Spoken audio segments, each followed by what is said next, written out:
May mga nagme-message sa akin na Miss Maharlika, nagsisimula na ang pag-atake sa'yo. Ay, ganun talaga. Kailan ba ako hindi natake ng mga trolls? Ganun talaga. Matira ang matibay. Katotohanan ang manaig. Dahil nga, yung mga defender ni Marcos Jr. na sila ang kasabwat sa pagpapahirap sa inyo. Lumalamon sila ng pera ng bayan dahil mismo ang mga taga-presidential communications ay may mapapatunay din ako sa inyong ebidensya na sila ay nakikipag-conspire. Sila ay nakikipagsabwatan sa mga trolls katulad ni Calvo. Okay, alam nyo na yan.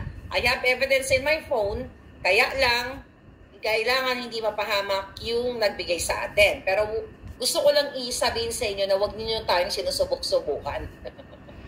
Dahil ang mga pinaggangata natin dito ay may resibo. Okay? So ngayon, si Lisa Tanas ay nag-aalarma na sila at ginagamit na nila, pinaalarma nila ang puwersa ng mga dugyots, even ng ibang mga mainstream media, na huwag itong pag-usapan. Okay?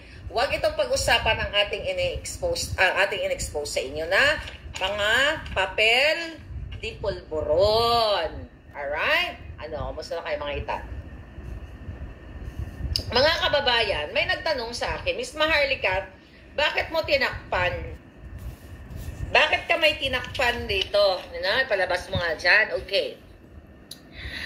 Itong artista na kasama ni Kuting, we have to respect that person.